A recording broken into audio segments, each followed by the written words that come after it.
Hello again, this is Marxist, and this is my 8 precepts of Romer. A precept is a general rule, in case you didn't know. I decided to make this video because in my efforts to mentor a couple teams every season so as to help me in thinking about the game, overall is the reason why I do it, and I like helping people. A couple Romers have asked for help, and I ended up giving him this same speech. I ended up doing it twice in a row, actually, 2 nights in a row. So I'm going to go ahead and make this video, and then if anybody ever asks me again, I'll just show them the video, won't I?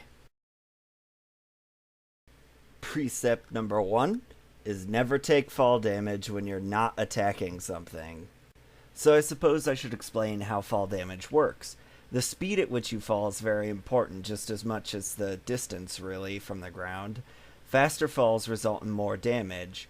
You can negate fall damage entirely by surfing off of an object or by shooting your own feet just before you hit the ground. That works really well if you're using gunboats or something like the rocket jumper. The chart I have below shows the progression of damage as you increase in height. And as you can see, small variations early on net a lot more damage. That's why the chart goes straight up almost. So why is taking fall damage bad? You're wasting essential buffs and health, making you less independent and more dependent on your medic and health packs. It counts as damage, so it delays crit heals, and that's sort of your bread and butter. If you have to stop and get health packs all the time, it'll delay your movements in transition fights and make you less effective at being a roamer. And if you take too much fall damage or are too slow all the time, you're going to end up just being some guy with a rocket launcher that hides behind corners. And that's not particularly fun. Precept number 2 is never walk anywhere. Why is walking bad? It slows you down and pulls you out of position. If you're spending time wandering around the map, you're not where your team needs you to be, so you're less effective. If you have the gunboats equipped, you only take 15 damage when you rocket jump, assuming you don't take fall damage, so there's no reason not to jump. If you find that you don't jump around very much on certain parts of maps, if you know you're going to have to play there, you should equip shotgun. When is it maybe okay sometimes to walk? Sometimes on some rollouts it's more efficient if you walk through part of it. When you're being extra sneaky like, so nobody will hear you, assuming they have their sound on, they're probably going to hear you rocket jumping around. If you have less than 16 health with the gunboats, or less than 38 health if you don't have the gunboats, you can't rocket jump, so then it's okay to walk. It's better than blowing yourself up.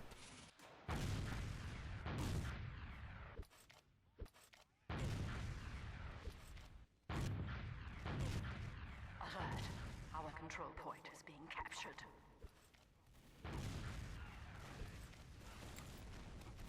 Precept number 3 is always have a plan.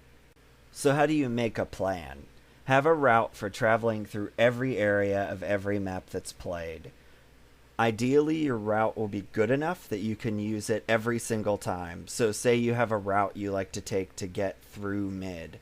If you spawn at a forward spawn and you need to travel through mid, you can go ahead and take that route then. Or you can take it some other time when you need to travel through mid as well. Make the route as fast and efficient as possible. By efficient, I mean it's not going to cause you to take a ton of fall damage, or any fall damage ideally. And it doesn't slow you down a bunch by having to walk through little areas that you can't jump through. Watching STV demos of other soldiers, even pockets, or jumping around on a map by yourself is the best way to figure out what will work for you. Why have a plan? Planning out routes helps with obeying precept number 1, that is, don't take any fall damage. The faster you are, the more effective you are in transition fights and when contesting points.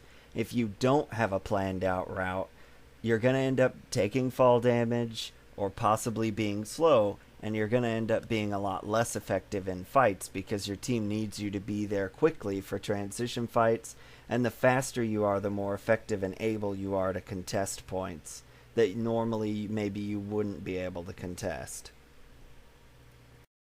Precept number 4 is whenever possible, get a crit buff. How do crit buffs work? Damage of any kind will delay your buff timings. If you've taken damage within the last 10 seconds, you will have no crit buff available. If you've gone 10 to 15 seconds without taking damage, you'll heal to 300 in less than 1 to 3 seconds. The reason it's 1 to 3 is because I don't know how much health you have when you end up going for the buff. Obviously, it's going to take a lot longer if you've got 8 health. How do buffs work?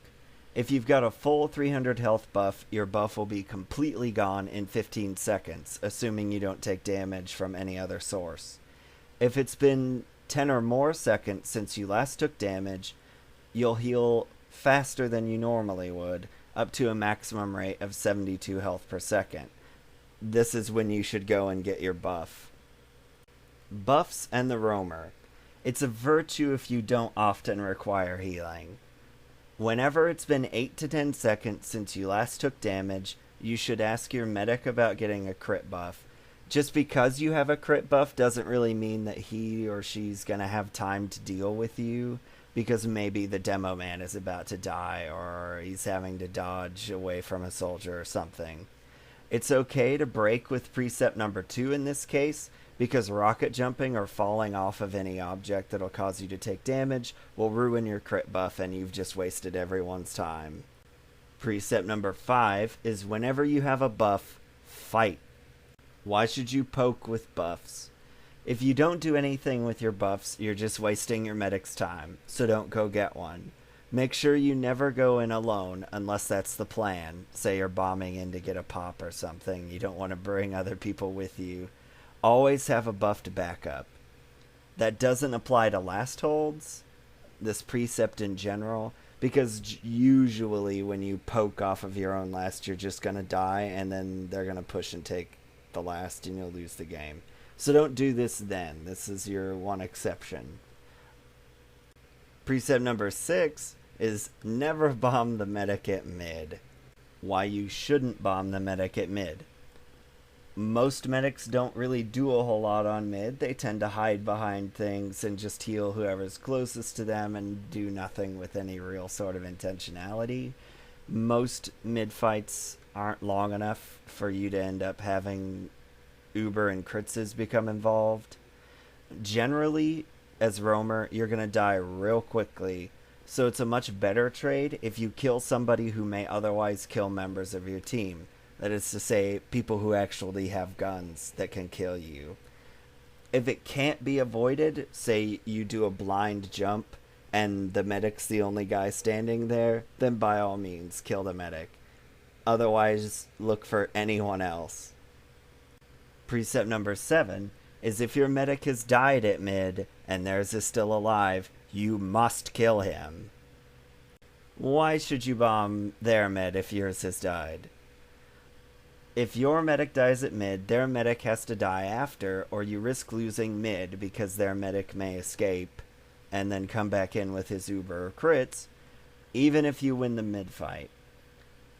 Or you might lose the round altogether if you end up wiping and their medic still has Uber.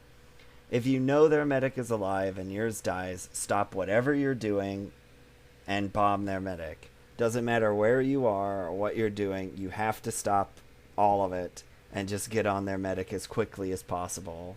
And our last precept, number 8, never do the same thing twice. Why not? Vary your approach. If you do the same thing over and over and over, the other team's going to begin to expect it, and then they're going to start killing you a lot. And you're going to find that you become less and less effective when you use that particular trick. Also, even if you tend to do different things at mid, you should vary where you come from. Even if your team's running the same strat or doing the same thing, you should start to mix it up, because someone's going to start getting in your way. Also, when you off-class, if you're someone who does that, don't do it too much, or they're going to start expecting that there's that spy on last with them or something much more often than they normally would. And then later on in the game, if you could really use that sniper or spy pick, they're going to be ready for it, and it's not going to work. Obviously, there's a lot more I could say about playing Roamer. This is just 8 basic rules. Other people would tell you other things in some cases. This is my sort of 8 basic things that in order to be a good roamer, you need to have these down. And those are my 8 general rules to playing roamer, so I hope you had as much fun as I did making this video. I apologize for not using very many video clips, but I wanted to get this out kind of quick. So, until